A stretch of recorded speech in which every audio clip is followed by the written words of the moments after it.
¿Y si todo lo que nos han contado sobre Jesús y sus enseñanzas fuera solo una parte de la verdad?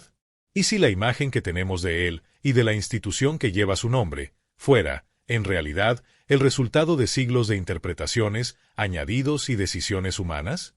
Hoy vamos a desentrañar secretos poco conocidos, cuestionar relatos aceptados sin cuestionamiento y descubrir detalles que podrían cambiar para siempre la forma en que entendemos a Jesús, su vida y su legado. Prepárate para un viaje entre historia, fe y misterio que te hará mirar la tradición cristiana con otros ojos. Porque lo que creías saber, puede que no sea todo lo que hay que saber. Mucho se ha dicho sobre la intención de Jesús respecto a la fundación de una institución religiosa.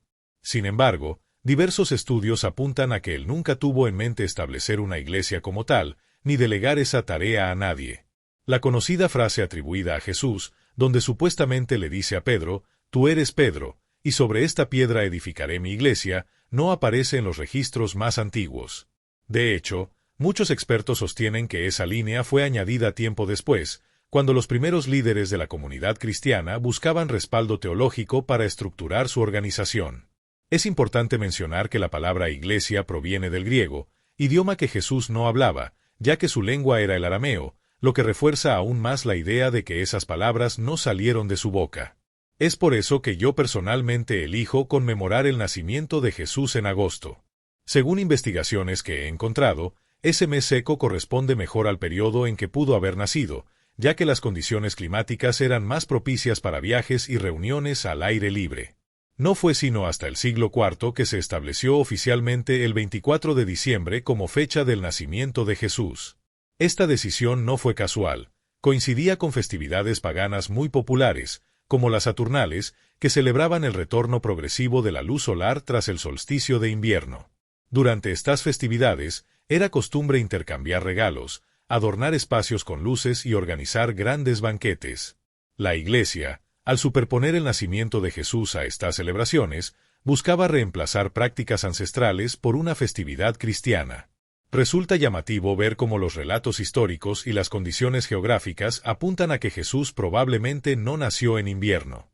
En esos meses, el clima en Belén era bastante riguroso, lo que hacía improbable que los pastores se encontraran cuidando a sus rebaños al aire libre, como describe la tradición. Además, los viajes como el que realizó María junto a José eran mucho más comunes en la estación seca, es decir, durante el verano. Durante mis indagaciones, también me topé con historias poco conocidas sobre el poder de sanación que se le atribuía a Jesús y cómo ese don atraía a miles de personas en busca de alivio. Se cuenta que en la aldea de Sidán, unas 680 personas se congregaron para ser curadas. Desde la vivienda donde se alojaba, Jesús, conmovido por tanta necesidad, realizó una curación colectiva que quedó grabada en la memoria de los testigos. Aunque no todas estas acciones se encuentran descritas en los evangelios, estos relatos paralelos han contribuido a cimentar su imagen como un sanador compasivo. Uno de los episodios más comentados, y a la vez cuestionados, es aquel en el que Jesús camina sobre las aguas del mar de Galilea. Algunas investigaciones sugieren que podría tratarse de una interpretación simbólica o incluso de una experiencia confusa. Se dice que Pedro, uno de sus discípulos, tenía episodios de sonambulismo.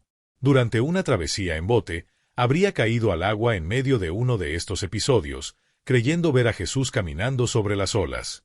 Aunque luego se comprendió que fue una experiencia onírica, Pedro mantuvo firmemente su versión, al punto que Marcos, que estaba presente, decidió incluirla en su evangelio. Este tipo de relatos, lejos de debilitar su figura, nos muestra cómo la historia de Jesús se ha entrelazado con la percepción, la fe y la tradición de su época. Ahora quiero compartir algo que llama poderosamente la atención. La resurrección de Jesús, según algunas fuentes, no ocurrió al tercer día, como suele afirmarse, sino unas horas antes, durante el segundo día. En distintas ocasiones, Jesús aseguró tener autoridad sobre la vida, y con su regreso, lo demostró de forma contundente. Lo realmente impactante es la cantidad de apariciones que se le atribuyen después de ese evento. Se habla de al menos 19 encuentros, en lugares muy distantes entre sí, incluyendo ciudades como Alejandría, en Egipto, y Tiro, en la actual región del Líbano. Uno de los encuentros más impresionantes habría sucedido en la playa de Sa, donde más de 500 personas aseguraron haberlo visto. Aunque los evangelios mencionan este hecho, lo hacen de manera muy breve, sin darle mayor relevancia. Muchos de los que afirmaron haberlo visto describieron que al principio su cuerpo parecía translúcido, casi como una figura etérea. Sin embargo, al compartir pan o alimentos con ellos, su presencia se volvía más concreta, y lo reconocían principalmente por el tono de su voz. Estos detalles no solo mantienen viva la esperanza en su regreso, sino que también fortalecen la idea de que su resurrección fue algo más que simbólico. En los antiguos escritos atribuidos a Eliseo, hay una narración que arroja luz sobre un episodio conocido como la Transfiguración, agregando nuevas capas de significado a esta experiencia trascendental. Jesús ascendió al monte Hermón acompañado por 3 discípulos, Pedro, Juan y Santiago, quienes formaban parte de un grupo especial denominado la TVA, una especie de escolta personal creada no por favoritismos, sino como una decisión colectiva de los 12 apóstoles para proteger a Jesús de multitudes excesivas, como ya había ocurrido durante las bodas de Caná. En esa cima, Jesús no solo cambió su apariencia física irradiando una luz intensa desde su rostro y cuerpo, sino que estuvo acompañado por 2 figuras misteriosas que no correspondían a Elías ni Moisés, sino a otros personajes aún no identificados que dieron testimonio de su divinidad. Es fundamental comprender que, aunque Jesús nació en Belén y fue criado como un niño común, no experimentó una concepción sobrenatural, tal como muchos creen. María y José ya estaban unidos en matrimonio y mantenían una relación estable. La historia de la Virgen María, tal como la conocemos, fue una construcción del primer siglo impulsada por algunos líderes eclesiásticos que, en mi opinión, interpretaron de manera equivocada ciertos relatos. Así, en su naturaleza humana, Jesús fue totalmente humano. No obstante, en su esencia divina, puede considerarse como un ser extraordinario, casi un extraterrestre en el sentido de que su origen no pertenece a este mundo, es el creador de un cosmos vasto y complejo. Desde esta perspectiva, Jesús trasciende la humanidad común. La teoría del Big Bang podría explicar la formación de nuestro universo local o galaxia, pero Jesús pertenece a un plano mucho más amplio y misterioso. La existencia de miles de millones de galaxias nos obliga a aceptar que el origen del cosmos no se limita a un solo evento como el Big Bang, aunque no niego que este haya sido un fenómeno real para dar origen a una galaxia o un universo local. La creación es infinitamente mayor. Uno de los textos que estudié narra que Jesús intentó ilustrar esta complejidad en una ocasión, cuando dibujó en el suelo 7 círculos, con uno más pequeño en el centro. Con esto quería mostrar que existen 7 superuniversos y que nosotros habitamos en uno de ellos, dentro de una pequeña galaxia. En el centro de todo, se encuentra el paraíso, el único lugar que permanece inmutable y estático. Para llegar hasta allí, es necesario atravesar numerosos universos, en un viaje mucho más extenso y complejo de lo que nuestra ciencia actual puede explicar. Cada galaxia, según esta visión, estaría bajo la guía de un dios, pero lo visible es solo una parte diminuta del todo, pues existe también un reino invisible, un mundo espiritual al que Jesús se refería como el reino invisible, destino último de la humanidad. La resurrección de Jesús no solo fue un evento extraordinario, sino un acto destinado a demostrar esta verdad fundamental. Más allá de la muerte física, existe una vida distinta, aunque inicialmente aún tangible, una vida en la que despertamos de la muerte, que es como un sueño profundo. Este primer estado es confuso, en el que uno conserva un cuerpo físico que puede moldearse según los mejores momentos de la propia existencia. Poco a poco, comienzan a aparecer seres queridos que ya han partido, y se empieza a comprender, aunque de forma parcial, lo que nos espera más adelante. Se inicia entonces un proceso de transformación mental, necesario y lógico, porque venimos cargados de hábitos, problemas y vicios que requieren ser modificados. Luego, uno continúa su camino sin morir jamás, hasta que el cuerpo físico se convierte en luz y el alma entra en el reino del espíritu. Pero esto tampoco es el final, porque al llegar al paraíso comienza un proceso casi inconcebible, para el cual no existen palabras que puedan describirlo adecuadamente. Así, la resurrección y la vida eterna no son solo promesas vacías, sino señales de un universo asombrosamente complejo, diseñado para una travesía espiritual que apenas comenzamos a entender. Según los textos que he estudiado, al llegar al paraíso, uno es preparado y entrenado para convertirse en un Dios creador, tal como fue Jesús de Nazaret. En cuanto a la historia y los viajes en el tiempo, aprendí algo revelador. Le planteé a un sabio la famosa paradoja sobre si sería posible cambiar el pasado para modificar el presente. Él me explicó que esa idea es errónea.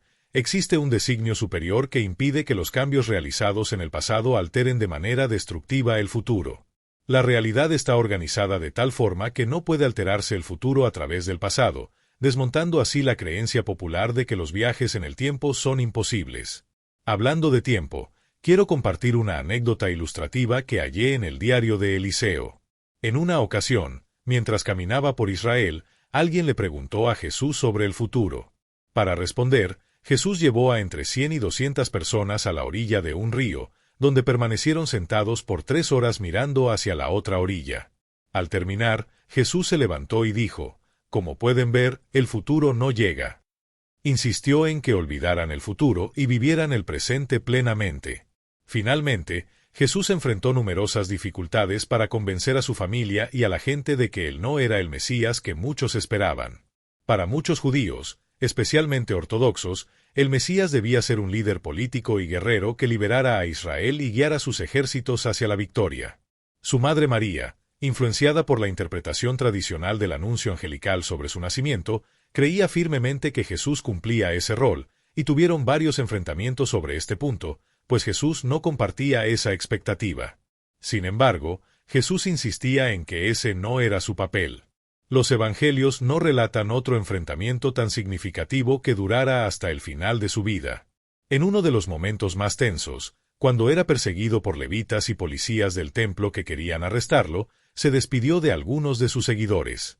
En ese instante, María y 2 de sus hermanos llegaron al caserón de los Edeo para hablar con él, pero la multitud era tan grande que no pudieron entrar. La tensión y los malentendidos en esos momentos críticos forman parte de una historia mucho más humana y compleja de lo que muchos creen. Hubo un episodio en que la distancia entre Jesús y su familia se hizo evidente, quienes lo veían como el Mesías libertador político. En un encuentro particular, al informarle que su madre y hermanos esperaban afuera, Jesús preguntó: «¿Quién es mi madre y quiénes son mis hermanos?». Al escuchar esto, María se desmayó. Una historia que los evangelios no narran directamente. Este distanciamiento no fue un simple choque, sino un alejamiento paulatino, en el que Jesús, cansado de ser malinterpretado, decidió dejar que lo llamaran como quisieran. Durante mucho tiempo reflexioné sobre estas distorsiones, cómo las personas son engañadas y cómo las instituciones religiosas se han convertido en negocios.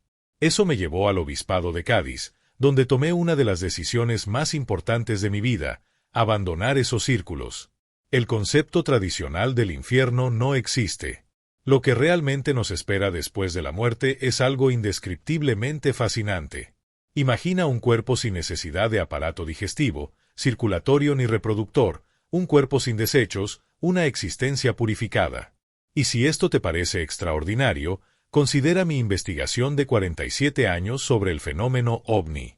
He recopilado información sobre cerca de 1000 tipos distintos de seres que pilotan estas naves, aunque es apenas una fracción de lo que realmente existe. Durante las 2 guerras mundiales, con casi 100 millones de muertos, ninguna civilización no humana intervino para detener la catástrofe. Esto sugiere que cada civilización tiene su destino y que no debemos interferir, incluso cuando parezca un desastre. A lo largo de la historia, sin embargo, seres no humanos han intervenido de manera discreta. Piensa en Moisés en el monte Sinaí, envuelto en una niebla densa, con ruidos semejantes a terremotos. ¿Estamos realmente describiendo a un Dios omnipotente que necesita nieblas y terremotos? No. Lo que se describe podría ser el descenso de una gran nave no humana. Estos seres acompañaron a Moisés durante 40 días, entregándole no solo los 10 mandamientos, sino un cuerpo completo de leyes que formarían la base de la cultura y la religión. Y sobre el futuro, permíteme decirte que no existe como tal, El concepto del futuro ha sido manipulado por las culturas dominantes para fomentar el consumismo y distraernos de lo realmente importante, el presente. El futuro, en realidad, nunca llegará porque siempre vivimos en el ahora, en este momento que es lo único que verdaderamente importa. Mi compromiso es seguir investigando, escribiendo y desentrañando más verdades ocultas para compartirlas contigo y con el mundo, viviendo intensamente en el presente y explorando estos misterios tan antiguos como fascinantes. Después de acompañarte en este viaje, quiero dejarte con una idea fundamental. Jesucristo, el personaje que hemos analizado y admirado, es mucho más que una figura religiosa o histórica. Es un símbolo de la búsqueda humana, un explorador incansable de las profundidades del alma y del espíritu. Hoy hemos descubierto juntos que la historia de Jesús de Nazaret que se nos ha contado podría no ser completa, que detrás de cada texto y relato existe una historia no revelada que nos invita a indagar. Antes de ser el predicador que todos conocemos, Jesús fue un viajero, un hombre que buscaba comprender más allá de las fronteras impuestas, de las normas religiosas y culturales de su época. Este Jesús, que encontramos en las sombras de la historia, no intentaba fundar una iglesia, sino conectar con las personas, aprender y enseñar mediante el contacto humano auténtico. Debemos recordar que las palabras pueden ser distorsionadas, pero el espíritu de búsqueda y comprensión es eterno. Es crucial que no aceptemos la historia tal como nos la presentan, sino que busquemos descubrir la esencia detrás de las palabras. Por eso, te invito y te exhorto a no dejar de explorar, cuestionar y aprender. Sigue viendo estos videos, sumérgete en estas enseñanzas, no solo para transformar tu vida, sino para ampliar tu visión del mundo. No te conformes con lo que te dicen que es la verdad, busca tu propia verdad, porque en esa búsqueda está la verdadera libertad. Celebremos juntos no solo en agosto, sino todos los días, la oportunidad de descubrir y redescubrir a Jesús, y con él, la profundidad de nuestra propia humanidad. Recuerda que cada video, cada enseñanza que compartimos, es un paso adelante en nuestro camino colectivo hacia una mayor comprensión. Gracias por acompañarme en este viaje. No olvides practicar lo aprendido y seguir explorando conmigo. Tu vida está a punto de transformarse, y juntos continuaremos revelando los misterios de nuestra existencia. No olvides suscribirte al canal, activar la campanita para no perderte ningún video nuevo y compartir este contenido con quienes también buscan respuestas profundas. El futuro es un lienzo en blanco, y el pincel está en tus manos. Hasta la próxima.